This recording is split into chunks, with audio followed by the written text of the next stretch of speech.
A good way to look at that is to always put it, to see the intensity of a wine, Right. is what it's called, is put it up against something white, or if you hold up a sheet of paper and if you can read, Right. then it's not a very intense wine, but if you can't read, then it's a very intense wine. Right.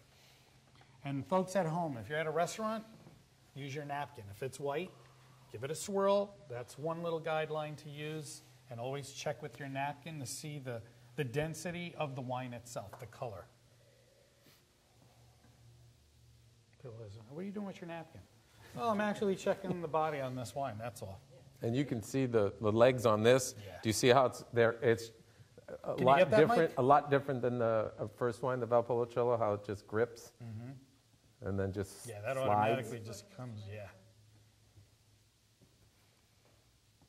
Does it give you clues to the alcohol percentage?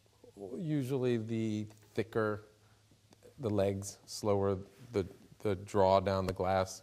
Usually, the higher the alcohol. Now, is this one that you would decant? Yeah, I would probably decant this one if you had the time. So basically, Valpolicella, you don't have to necessarily decant, but as we move up the line with a Rapasa or an Amarone, you definitely want to decant when you get to a restaurant. Let it open, because as air is hitting this wine, the aromatics are just going to fully develop and bounce at you. A lot of cherry in this, a lot of black fruit. There's a lot of tobacco. Yes. A lot of tobacco. Just going to borrow your glass here. Yeah. It's almost, you can see there's less sweetness to it.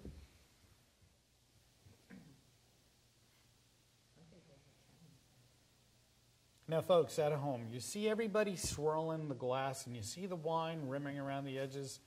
You're almost making a vortex of wind actually funneling into the center of the wine, which is actually beneficial because you're inducing more air into the wine so it opens, which is a beautiful thing. That's why we swirl, okay? Because you want to actually open up the wine quicker. And I don't mean a little swirl like this, because I've seen people at the store just do this. That's not swirling. You want to give it a nice swirl. Let that wine, let's see how high you can actually get it to the top with it falling out all over the place. What food would you pair with this? I would probably roasted chicken with root vegetables, and it's natural. How about jus. a nice chili with dark chocolate as a base? You mean like chili with Mexican chocolate? Yep. Yeah. You certainly could go that route too if you wanted to do some kind Especially of with the Amarone. Yeah, well, I always like pairing Amarone with lamb.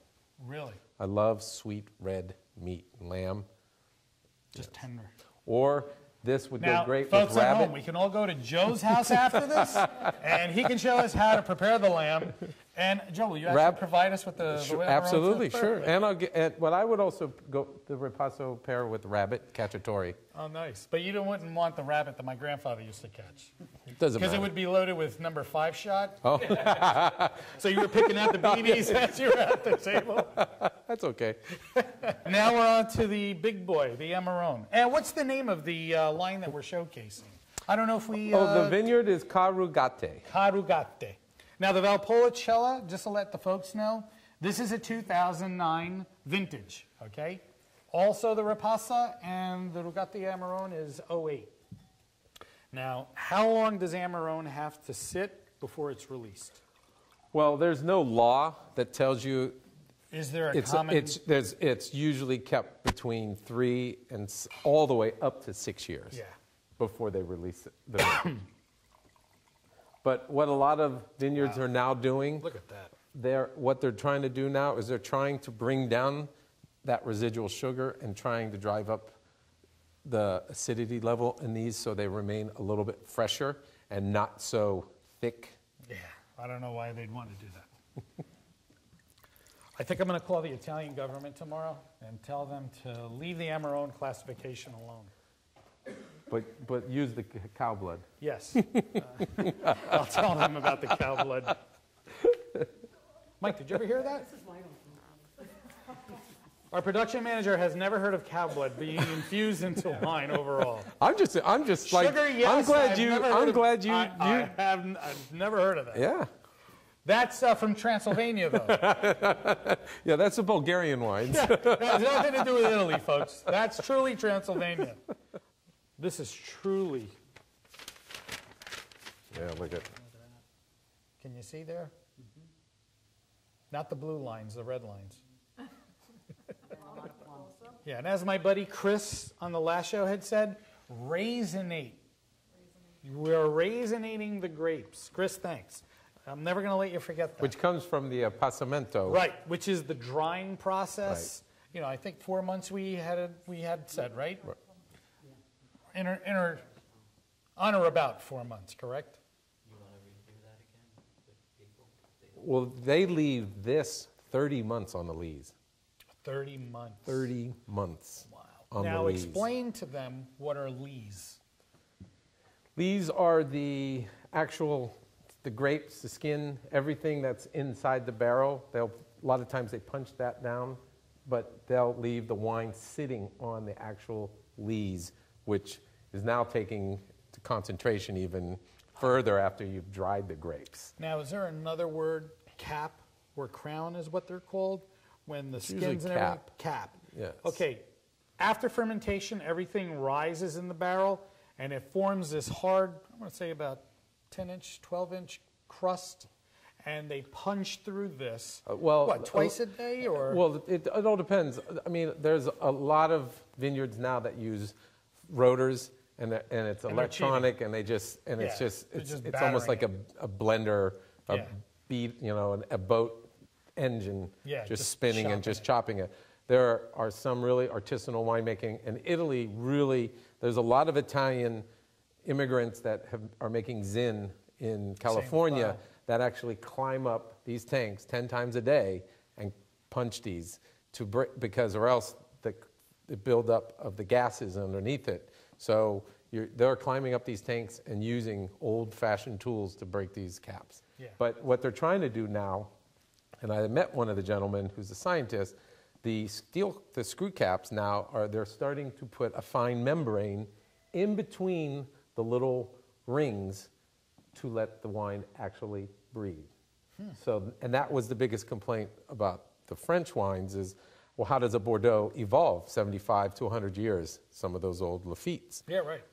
If you hermetically seal it with a screw cap, then the wine can't evolve. So you've trapped the wine, and it will stay that way until you open it 10 years, 20 years, or 50 years.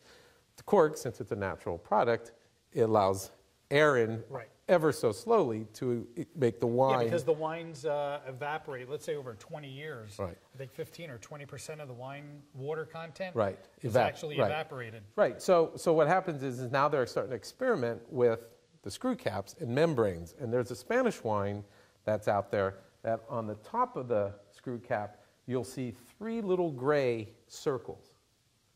And those are actual thin membranes. Okay, so it breathes. So it lets the wine evolve like it should naturally with a cork. Wow. Okay, so we touched off with the Amarone. What did you guys pick up? What fruit notes, what characteristics, what underlying note? Definitely a lot of plum. A lot of black plum? Dry plum, raisin. Definitely raisin. You can definitely pick it up. A little bit more oak influence in this. Yes. Hopefully all of you at home, kind of get a little bit more knowledge on wines overall. So we talked about a crisp white that you would definitely serve with seafood or chicken, I think you said also, Joe. And then we have the designate reds from the Veneto, from Valpolicella to Rapace style to Amarone.